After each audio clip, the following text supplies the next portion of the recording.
Gusto ko na mag-ajowa! Hindi ka pa nagagalit, pangit ka na.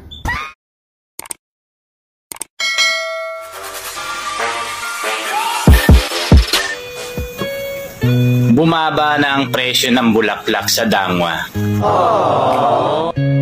Ate, tanong ko lang. Yung bulaklak mo ba mabango pa?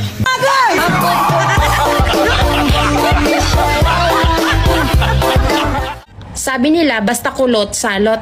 Di totoo yan. Paano masabi? Yung kakilala ko nga, unat na unat, pero salot din naman.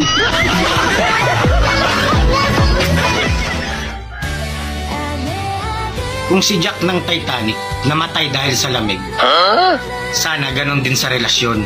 Bakit? Para kung sino yung unang manlamig, siya yung unang mamamatay.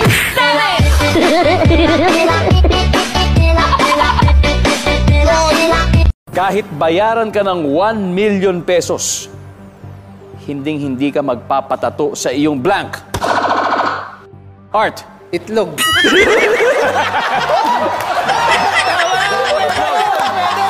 Sige na, magalit ka, sumbatan mo na ako.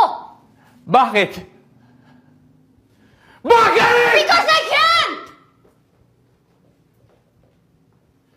Because I'm not ready! Because I'm scared! Gusto ko na mag-ajowa!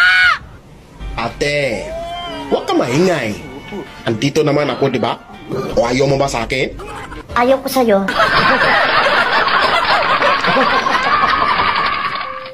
Happy anniversary!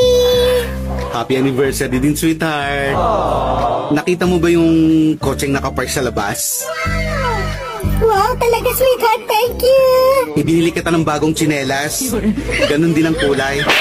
Puro ko kalakuhan. Wala ka talagang magawa. Malagi mo lang ako naasang-isip ka.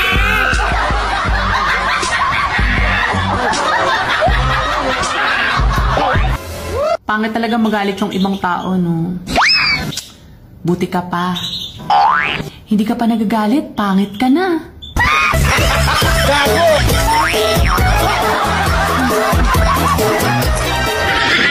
May asawa ka, pero naghahanap ka ng masarap na pagmamahal. What? Iwalayan mo asawa mo. Oh no! Mahalin mo ko.